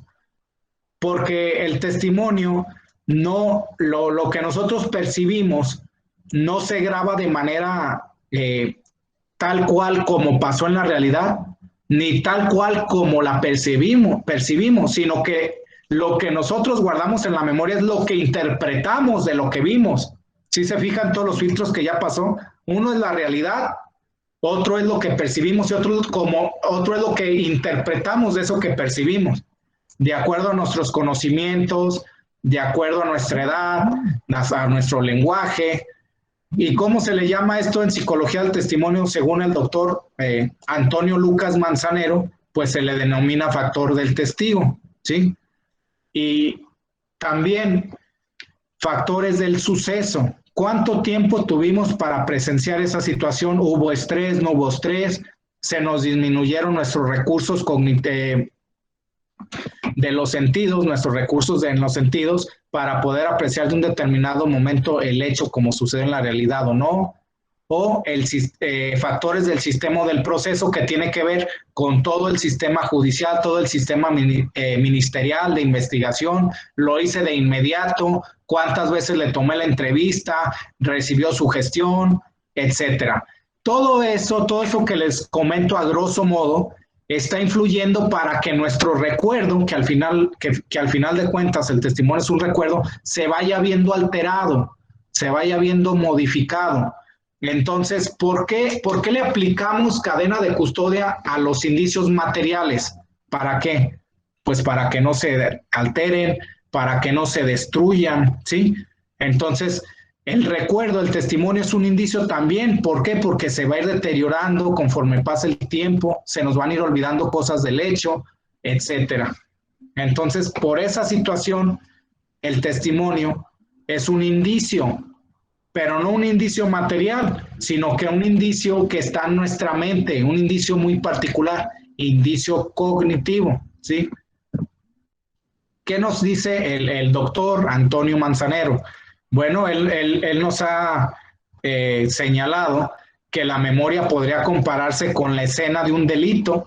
Si alguien entra en ella sin cuidado, ya no se podrá obtener la escena con inferencias válidas. Es decir, esa equiparación que hace una escena del crimen se refiere al número de veces que le realizamos la entrevista, porque el realizarle una entrevista, el platicar con una persona respecto a lo que percibió, implica que entremos en su memoria, en sus recuerdos, y vaya modificando, lo vaya adecuando conforme a los nuevos conocimientos que adquirió, conforme a las exigencias que el entrevistador tal vez le dijo, cuestiones sugestivas, ¿sí? Y después, ¿qué nos dice Manzanero? Después de 1 o 2 interrogatorios mal hechos, de la misma forma la memoria puede volverse inútil, así como una huella dactilar barrida ya no nos va a servir. Igual un recuerdo en donde se realizó mucha sugestión, donde se le adecuó, donde incluso la víctima se bloquea ya de manera voluntaria, ya no quiere recordar. Entonces, por eso hay que darle la calidad del tratamiento de indicio. ¿Qué nos dice el doctor Ebbinghaus, el alemán Ebbinghaus, respecto al paso del tiempo? Él desarrolló la curva del olvido y nos estableció que conforme pase el tiempo, vean la imagen, conforme vaya pasando el tiempo, se va a ir deteriorando el recuerdo, ¿sí? Se va a ir deteriorando lo que nosotros ya tenemos en nuestra memoria. ¿Y cuál va a ser la única manera de mantenerlo fresco, de mantener esta situación viva? Pues repasándolo, pero imagínense una víctima de un delito de alto impacto, de evento traumático, donde sufrió estrés, le generó ansiedad. ¿Ustedes creen que él va a querer estar recordando? Lo va a bloquear. Va a establecer lo que se llama en psicología del testimonio el olvido voluntario. Y si hay olvido voluntario, pues estamos destruyendo nuestra propia prueba, como la imagen de abajo. Lo leyó una vez, pasó el tiempo, lo vuelve a leer, ya no se acuerda, porque no lo estuvo repasando, ¿sí? Son factores que debemos de tener en consideración. ¿Qué nos dice Margarita Díez, la doctora en psicología forense española? Nos dice que a medida que pasa el tiempo, el recuerdo es más redondo y más coherente. Se va perdiendo los detalles menos consistentes en el esquema general e incluso se pueden añadir datos que encajan en la idea general, pero que no fueron percibidos, de manera que simplemente el paso del tiempo ya supone una fuente de degradación y contaminación del testimonio. Fíjense aquí algo que me llamó mucho la atención, es que dice que conforme pasa el tiempo, el recuerdo es más coherente, ¿sí? ¿Pero por qué va a ser más coherente? Pues porque conforme pasa el tiempo, como se va a ir deteriorando nuestro recuerdo, se van a ir generando lagunas. Y esas lagunas de información, nuestro cerebro, los seres humanos, toda la información la tenemos que comprender, la tenemos que dar un sentido, es una abstracción. Entonces, para darle sentido, como ya hay una laguna, le damos información, le rellenamos información que nosotros comprendemos, realizamos inferencias para que nos haga sentido esa información, para poder entender, pues seguramente, ¿qué pasó ahí? ¿Qué es lo lógico? Pues seguramente esto, para que haya pasado esta situación. Sí, ¿verdad? Es muy lógico que haya pasado eso, sí, entonces ya modifiqué el recuerdo. Si yo vi que el ladrón, si yo en un primer momento dije que el ladrón se metió a la casa por la azotea y se volvió a brincar por la barda, y por el desastre que hubo, porque quiso sacar primero las cosas por la puerta de entrada y la abrió, pero al final se dio cuenta que ya no salían y por eso se volvió a brincar la barda. Y a lo mejor pasa el tiempo, porque yo fui un testigo, para mí no fue algo relevante, no fui la víctima. Y a lo mejor pasa el tiempo y yo digo, pues yo me acuerdo que fue Juanito y se brincó, pero pues estaba la puerta abierta, ya no me acuerdo cómo se fue. La puerta abierta. No, pues, ¿cómo voy a rellenar esa laguna? Pues yo creo que se salió por la puerta, es lo más lógico, es lo más coherente. Sí, ha de haber sido así, porque yo ya no me acuerdo que no pudo sacar algo por la puerta y se volvió a brincar, o porque yo vi el expediente o me lo sugirieron en mi entrevista y ya le di en la torre a mi versión, a mi recuerdo, ya lo cambié, ya no va a corresponder, ¿sí? La sugestión, hay un efecto que también el doctor Antonio Manzanero nos refiere como la recuperación múltiple. Es un factor del sistema o del proceso, la recuperación múltiple, porque tiene que ver con el número de veces que le preguntamos al testigo o a la víctima sobre el hecho. Lo estamos forzando a recordar. Si el testigo ya no está 100% seguro de la información que recuerda y tiene comunicación con algún amigo que le comience a dar su opinión, con algún policía que le realice preguntas sugestivas, que vayan acompañadas de coerción, presión, pueden influir o combinarse con su recuerdo original. Y cada vez que uno le esté preguntando, lo va a estar modificando ese recuerdo. Se le llama eso la recuperación múltiple, ¿sí? Entonces hay que tener cuidado, hay que conocer por qué el paso del tiempo es un factor que nos puede evitar llevar o recabar medios de prueba para la corroboración mínima de ese testimonio. Porque a lo mejor, volviendo al ejemplo del testigo que vio al ladrón, intentar sacar las cosas por la puerta de entrada, no lograrlo y regresar por la barda, a lo mejor ahí, en lugar de buscar más indicios, algo de cómo pudo brincar esa persona a la barda, a lo mejor en lugar de buscarla en la barda, ya la vamos a buscar en la puerta, pero por ahí no salió. Y cómo hay que tener conocimiento sobre estas áreas, sobre este tema de psicología del testimonio, sobre estos factores tan mencionados que nos habla el doctor Antonio Manzanero, del testigo, del suceso, del proceso, del sistema, ¿sí? Ahora, la coherencia. ¿Se acuerdan que al inicio de esta charla yo les hablaba que la manera de completar esa parte del testimonio que no había sido posible corroborar con prueba, la deberíamos de suplir, de sustituir, de poder hacer lo posible analizando la coherencia en el testimonio, ¿sí? Pero ¿qué es la coherencia? Bueno, la coherencia se limita a precisar compatibilidad, esa conectividad lógica o señaladamente no contradicción. Es como esa consistencia, esa persistencia, ese seguimiento en el relato, ausencia de lagunas de información. Y nos dice el doctor Jordi Nieva Fenol en su libro La valoración de la prueba, es uno pequeño, uno naranja. Ahí nos habla un poco sobre el testimonio y nos define la coherencia como una cuestión de no contradicción, una cuestión que el relato sea consistente y no tenga contradicciones entre sí. Pero, oye, Jesús, ¿cómo crees que el testigo se va a contradecir entre sí o cómo va a ser esto posible? Bueno, la contradicción no necesariamente la podemos encontrar así de manera grotesca, pero sí la vamos a poder encontrar de manera sutil. ¿Cómo sutil? Les voy a poner un ejemplo real que me pasó en un asunto de armas de fuego. Les voy a dar el contexto. Resulta que se le había encontrado al acusado en una camioneta varias armas largas y lo habían detenido en la vía pública. Tenía, no sé si apenas iba a preparar para realizar algo. El chiste es que estaba en una camioneta y se podía ver que tenía en la parte del copiloto dos armas largas, dos subfusiles, cuernos de chivo comúnmente denominados. Entonces, por ahí una persona, un testigo se pudo percatar como que pues se veía al interior armas, reportó, llegó la policía y pues se los encontró ya, no, sin mayor problema.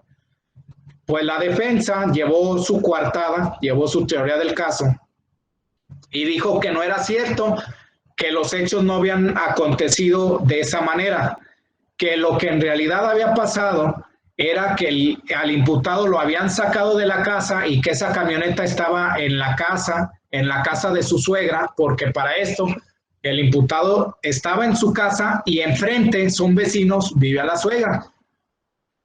Y la camioneta en donde lo agarraron con las armas se encontraba encerrada en la casa de la suegra, ¿sí?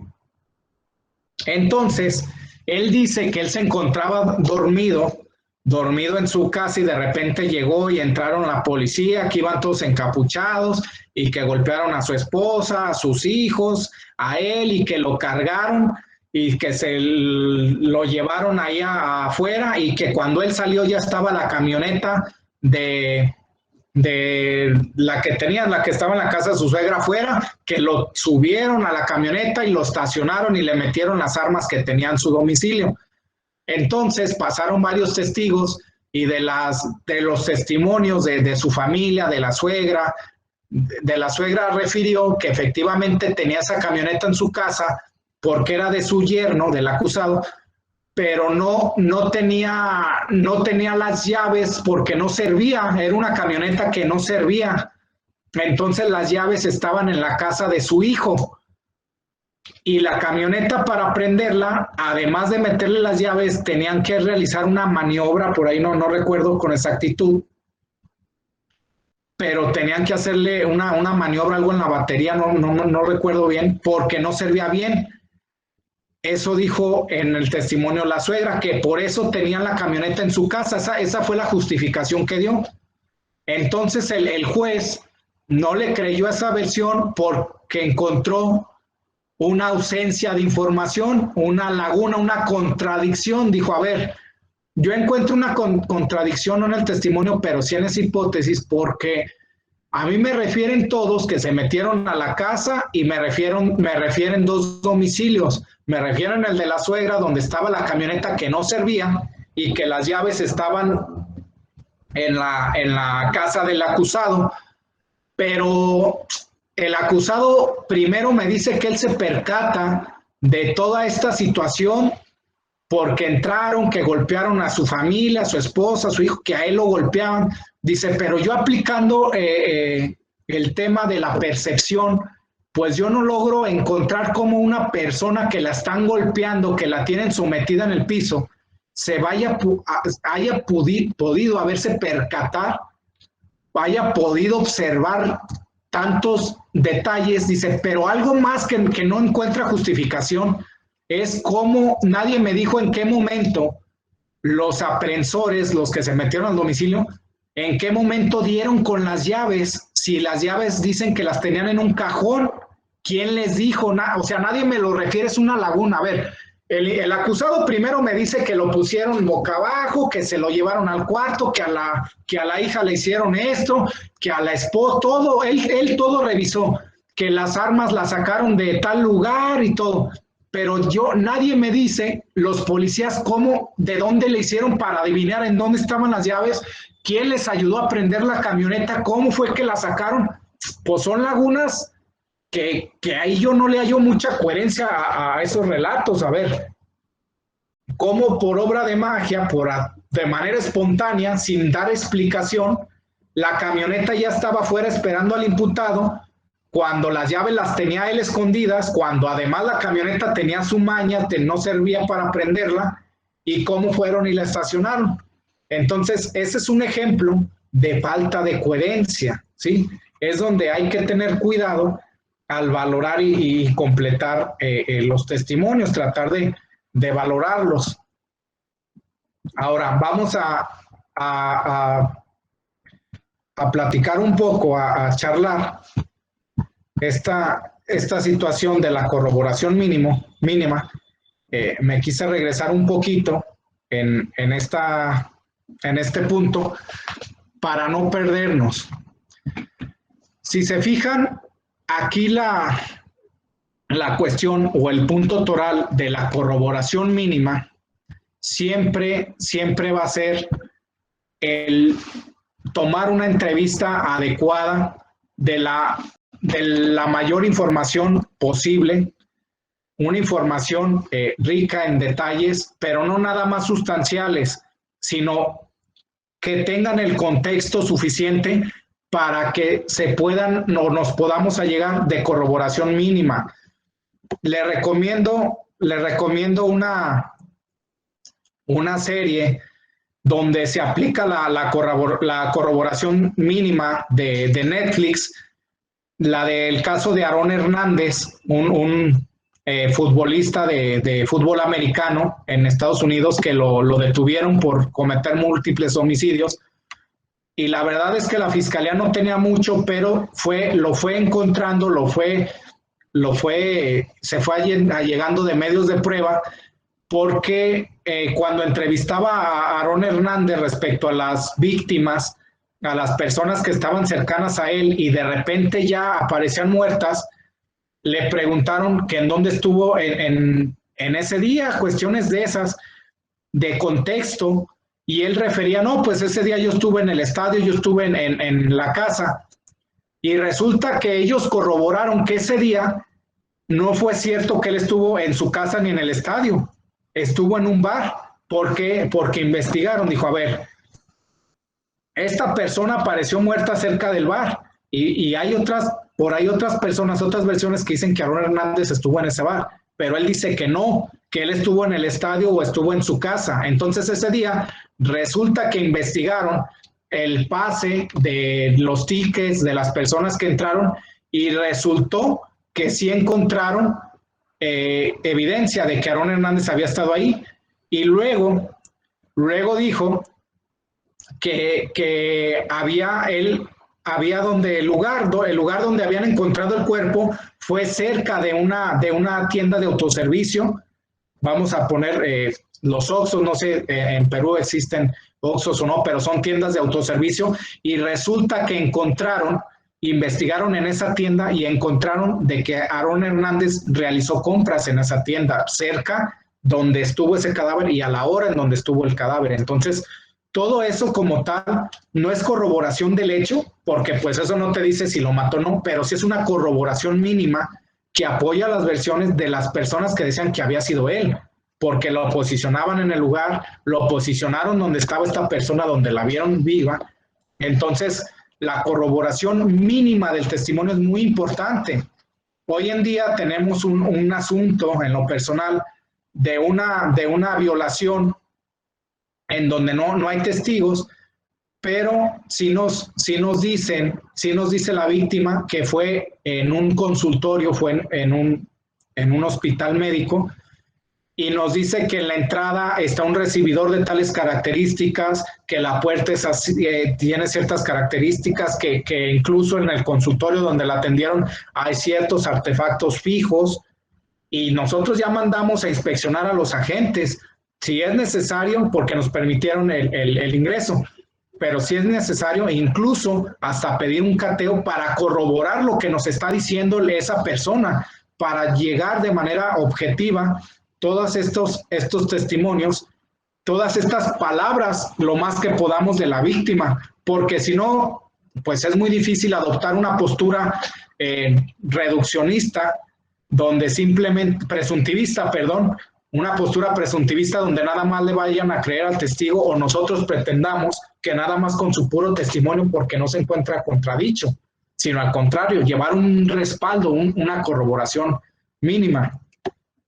Espero hasta aquí que les haya gustado, que les haya servido esta charla de corroboración mínima del testimonio y me gustaría dejar cerca de 20 minutos, 25 minutos de preguntas que pudieran tener o interacción. Me gustaría que fuera de esta manera para hacerlo más enriquecedor y no nada más que sea como un monólogo. Yo tengo varias preguntas hacia el Poder Judicial de Perú. Me gustaría saber si están acostumbrados o se ve mucho esa corroboración mínima o toda se enfoca al hecho. ¿Cómo es ahí? Claro, hola, gracias. Bueno, sí tenemos otros servicios también y vamos a ver la serie de Netflix de Aarón Hernández este fin de semana, de todas maneras. Muy didáctico que eso sea así. Tu conferencia también ha sido muy pedagógica, así que creo que todos han comprendido todo el tema. Bueno, acá yo quiero preguntar también, aquí en Perú hay jurisprudencia vinculatoria que tiene que ver con el tema de la credibilidad de los testimonios, ¿no? Hay una muy antigua, que es del año 2005, que establece requisitos para que esta se pueda dar en declaraciones de víctimas, de testigos, inclusive si los acusados quieren declarar también, porque seguro que igual que en México hay la cláusula de no autoincriminación, pero si desean declarar lo pueden hacer. Entonces se exige 3 requisitos. Es una copia de España, de la jurisprudencia española, que haya uniformidad, que no hayan inconsistencias sustanciales. En segundo lugar, que no haya un ánimo perverso a hacer una imputación falsa o incredibilidad subjetiva. Y en tercer lugar, prueba que lo corrobore.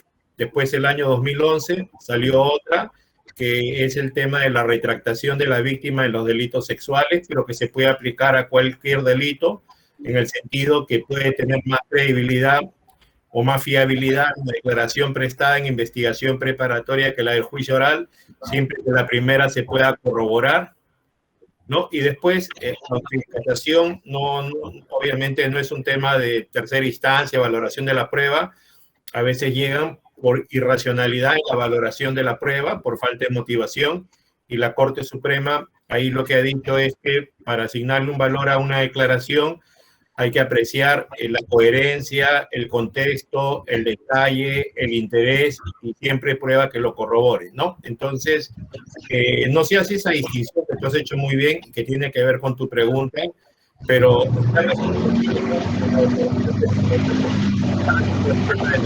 el testigo, ¿no? Eso es lo que se tiene que corroborar, ¿no? O sea, las afirmaciones que el testigo hace sobre los hechos, porque tú has explicado muy bien que los hechos ya no se van a volver a producir, ¿no? Y son los testigos o los agraviados los que lo han percibido, ¿no? Pero sería interesante esa referencia que has hecho tú a las pericias que se puede hacer cuando se trata de delitos bajo clandestinidad, especialmente donde va a haber poca prueba, la declaración de la víctima que se indica, el imputado que niega, y tú te has referido ahí a una pericia psicológica, ¿no? Entonces ustedes en su país tienen peritos que son idóneos para hacer esas pericias, tienen protocolos, entonces, que científicamente tienen un poco márgenes de error, de tal manera que tengan la máxima solvencia científica, porque si no, imagínate si esa pericia está mal hecha y se va a corroborar. Acá en el Perú, cuando la víctima tiene menos de 14, la pena es de cadena perpetua. No sé cuál será la pena ahí en México. Entonces también tendría que haber un principio de proporcionalidad en la cantidad de pruebas que tiene que haber para corroborar esta, ¿no? Y acá se estila, cuando se trata de un delito de violación a la libertad sexual, además del examen médico legal, hacer un examen psicológico, hacer un examen social, ¿no? Entonces es lo que mayormente se hace, ¿no?, en esta clase de casos, salvo que haya otra posibilidad de buscar más información, como tú has dicho, ¿no?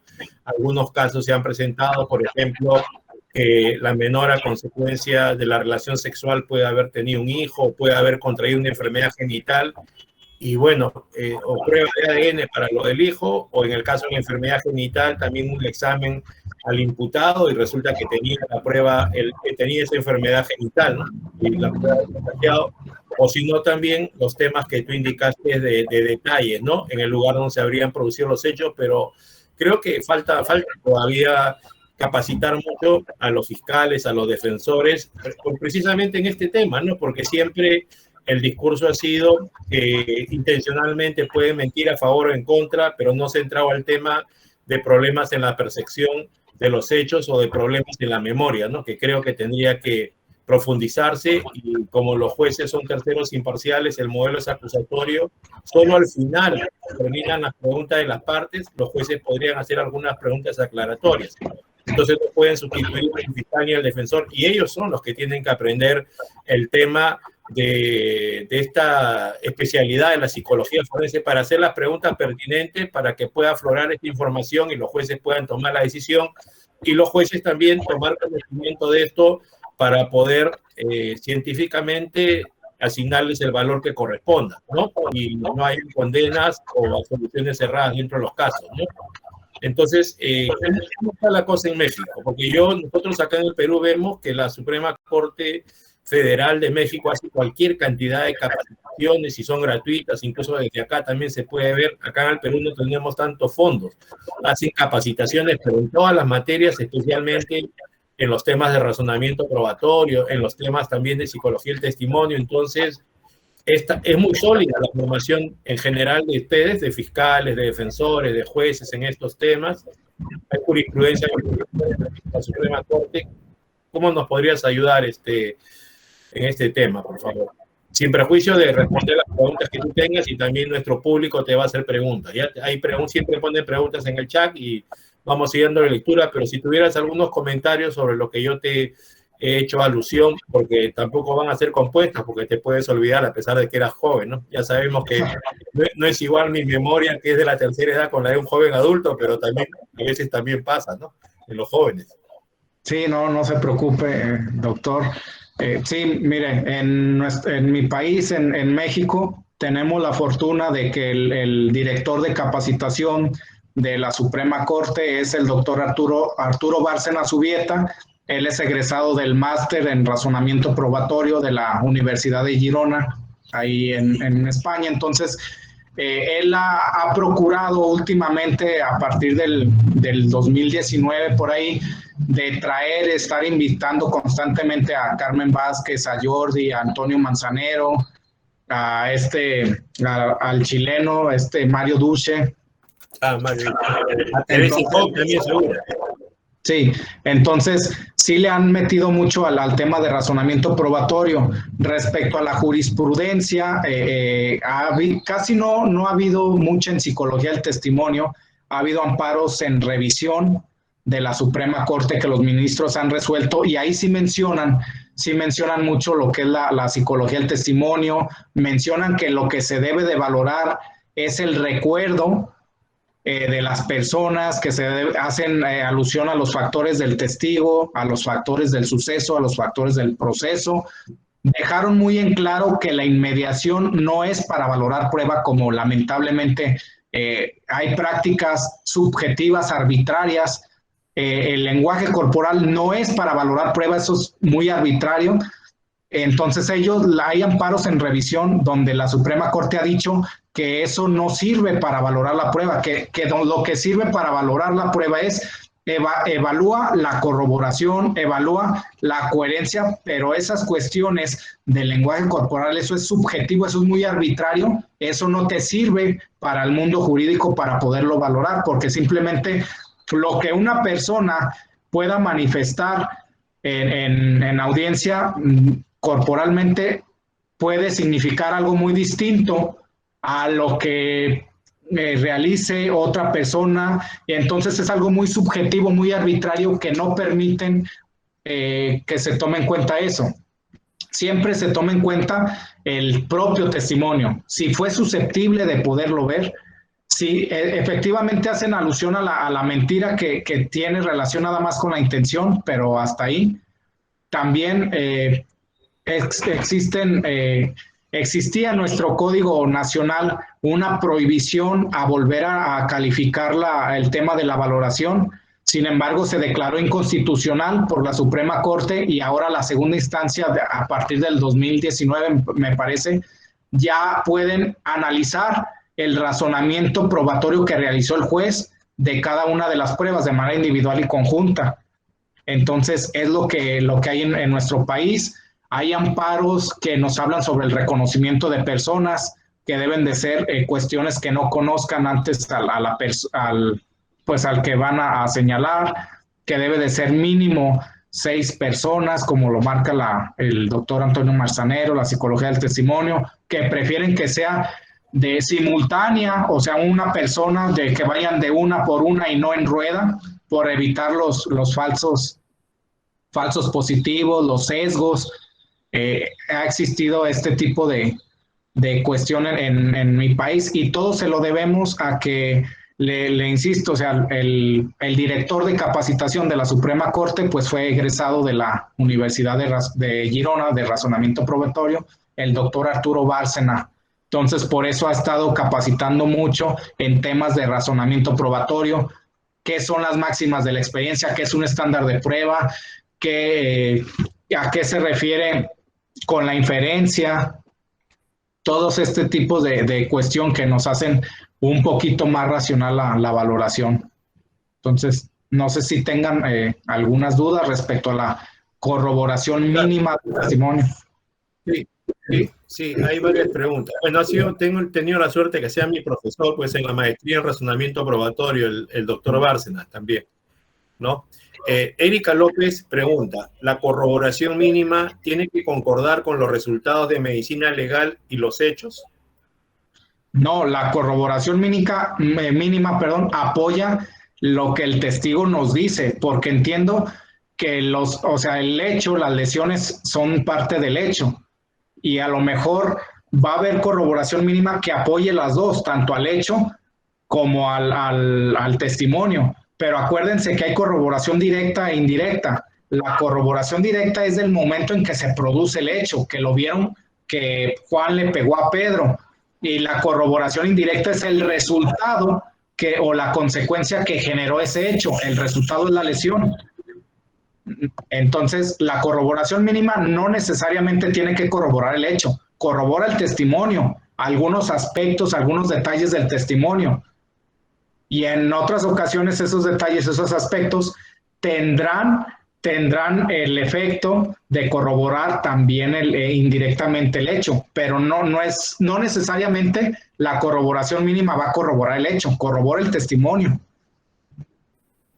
Ya, Wilner Pascual, mi pregunta es la siguiente: ¿cómo puedo acreditar la responsabilidad de un imputado por medio de indicios al carecer de prueba directa? Bueno, pues a través de prueba indirecta, la más que se pueda, pero aquí habría que ver en qué etapa, y habría que ver el estándar, y habría que ver de qué delito. Yo les ponía el ejemplo de la violación, la más común. La verdad es que casi nadie lo hace, o le pregunta a la víctima o trata de que dé esa información si se percató primero de qué tipo de ropa tenía el agresor. Digo, no necesariamente la víctima está obligada a ver eso, pero a lo mejor el cinto, el color del pantalón, los zapatos, eso es corroboración mínima. Incluso la víctima qué traía en ese momento. Depende mucho del caso en concreto, y debemos de aceptar que no en todos los casos puede existir corroboración, sobre todo si ya pasaron muchos años. Acuérdense que lo más que puede existir de corroboración es el lugar del hecho, porque ese no se va a desvanecer, y puede valorarlo psicológicamente para encontrar indicadores de confiabilidad en su testimonio.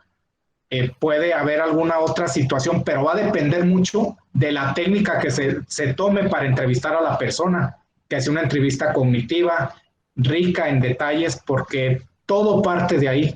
Y si no nos dan mucha información, pues cómo vamos a buscar, en dónde buscar esa corroboración indirecta, ¿no? Esa corroboración mínima. Mirela Coronel, ¿cuál sería el tratamiento en caso de corroboración del testimonio de testigos protegidos, agentes especiales, encubiertos, colaboradores eficaces? Pues en estos casos se protege al testigo. Sí, bueno, creo que aquí la corroboración mínima no se va a ver influenciada si es un testigo protegido o un testigo normal, porque finalmente la corroboración, acuérdense los tres factores de los que debe de llevar la corroboración mínima. Uno de ellos tiene que ver con que sea prueba diversa a la testimonial, ¿sí? Para dar un mayor soporte. Entonces, el hecho de que se lleve prueba material, fotografías, indicios biológicos, pues en nada influye en la identidad de la persona. No tiene por qué haber una distinción respecto a si es testigo protegido o no. Lo que buscamos corroborar es el testimonio de esa persona, no la identidad del testigo. Sobre el tema de las pericias que hablaste para corroborar la declaración de la víctima de delitos sexuales, ¿eso es a pedido de la defensa del imputado, a pedido de la fiscalía? ¿Hay un número suficiente de peritos allá? Y en primer lugar, ¿hay esa clase de peritos? Cuando te refieres a peritos que van a hacer eso, ¿van a ser peritos que sean expertos en psicología del testimonio, o en todo caso los peritos expertos en psicología del testimonio, que creo que en México hay 4? ¿Qué cosa es lo que van a hacer en el proceso? Bueno, efectiva, hay pocos. Acá tenemos una perito experta en psicología forense, y en ese sentido ella es la que realiza los peritajes a las víctimas, y se basa en una entrevista cognitiva, pero además eso realiza investigación para poder corroborar. Nos pide el expediente para ella poder analizar cuestiones de contrastación. Me refiero a ver, si la víctima me va a dar un relato de información, necesito ver del expediente ciertas constancias que me puedan acreditar mínimamente la existencia del lugar, características del agresor, para poder contrastar su testimonio. y normalmente utilizan no normalmente, siempre utilizan la entrevista cognitiva, la videograban, preguntas abiertas, lo menos que se pueda de sugestión, y es todo, y lo pide la fiscalía. A la defensa se le proporciona la grabación de la víctima por tema de no revictimización. Ya, pero lo que te preguntaba era, ¿hay el número suficiente? Porque la fiscalía será la que pide que se practique esa pericia, ¿no? Entonces, para todos los casos de violación a la libertad sexual, entonces la fiscalía siempre va a contar con expertos en todo México que puedan dar una pericia que pueda tener tal nombre, o sea, que cumpla con idoneidad y método, y se haya aplicado esta. Sí, bueno, en la fiscalía en donde su servidor trabaja sí se cuenta con psicólogos con especialidad en psicología forense y desde luego en el testimonio. Pero en otros estados muy probablemente no cuenten con la cantidad suficiente. Acá son pocos los psicólogos, pues no son suficientes como quisiéramos o como hay demanda. Ya, pero no sé si... La última pregunta sería, o sea, cuando hablas de perito psicólogo forense, o sea, estimas que esa segunda especialidad de ser psicólogo forense permite también hacer pericias sobre psicología del testimonio. Sí, bueno, se cuenta con el grado experimental en donde cada valoración psicológica es diferente, realizan con base a los parámetros de psicología del testimonio, utilizan el protocolo holístico del doctor Antonio Manzanero y la doctora Teresa Scott, y se basan en estimar, en encontrar factores de credibilidad de acuerdo al relato de cada víctima, de acuerdo a su edad, de acuerdo a su situación particular. Y esa especialidad es un máster, es una maestría que han tomado primeramente en psicología forense, y de ahí la verdad es que hasta donde yo sé no han tomado todavía una especialidad en psicología del testimonio como tal, pero sí utilizan la metodología que aprendieron de la psicología forense para poder determinar el grado de confiabilidad. Ya, o sea, sí es confiable, específicamente. Sí, la formación la tienen en maestría en psicología forense, y dentro de la maestría en psicología forense llevaron psicología del testimonio. Sin embargo, como tal la especialidad, pues en México todavía no hay especialidad en psicología del testimonio. Llevan materias dentro de la maestría en psicología forense, pero sí tienen esa formación de psicología forense. Ya, y deben tener un protocolo seguramente ustedes en México para esa pericia de psicológica a la víctima. Como tal, en México no. Sin embargo, se basan en los protocolos que han realizado el doctor Antonio Manzanero y otros psicólogos. Anteriormente utilizaban el CBCA, ahorita está el protocolo holístico, pero en mi país, así un protocolo mexicano no hay, ni interno de fiscalías tampoco. Toman en cuenta lo que hay en la literatura de psicología del testimonio. Ya dime, y cuando no se trata de víctimas de delitos sexuales en general, ¿hacen pericias de psicología del testimonio para ver la exactitud y credibilidad de las declaraciones de cualquier testigo o de la víctima? Sí, en delitos de alto impacto, secuestros y algunos que otros cometidos con violencia, algún tipo de robos calificados violentos donde se hayan utilizado armas, pero son muy pocos los robos, donde se hace más es en víctimas de secuestro. Ya, ¿y el método que se utiliza? Bueno, el método ahí sigue siendo la entrevista cognitiva, el protocolo holístico, nada más que no es exactamente la misma dinámica con un menor, con una víctima de delito sexual. Va a depender ya mucho, se va a adecuar a la situación específica de la víctima. Ya. Zenaida Soto pregunta, ¿después de cuánto tiempo recomienda usted que se debe recabar la información testimonial válida en base a los hechos reales sin ninguna influencia externa? No, pues, ¿en cuánto tiempo? Utópicamente, al minuto, a los 5 minutos, entre menos tiempo, que no pase del día de la comisión del hecho, que no pasen 24 horas, y lo antes posible, es decir, desde el minuto, si se puede, ¿no? Claro, que no pase ya el día. pusiste el ejemplo del homicidio, ¿no? ¿Qué pasa Sí. si llega al lugar de los hechos antes que la policía, otras personas, ¿no? Alteran el lugar de los hechos. Bueno, Así muchas es. gracias, Jesús. Vamos a mostrar el diploma que te estamos entregando a nombre de la Escuela de Formación de Auxiliares Judiciales de Lima, que pertenece al Poder Judicial, aparte de las personas que te han visto ahora, que son 190, que son las que tenemos registradas. También hay muchas por Facebook y YouTube que lo han hecho porque no han logrado alcanzar los cupos que hay para hacerlo a través de este mecanismo. Y va a quedar grabada tu conferencia para que lo puedan ver todas las personas que desean y continúen la capacitación en mi país sobre este tema que manejas tan bien y que lo has podido disertar de la forma más pedagógica, ¿ya? Muchas gracias, Jesús, por esta segunda contribución. Muchas gracias, José. Agradecerle al Poder Judicial de Perú, de Lima, y pues quedo a la orden, que esta sea una de muchas, y la verdad que bueno que realicen este tipo de talleres, de conferencias, porque habla mucho de la calidad. Un saludo, amigo.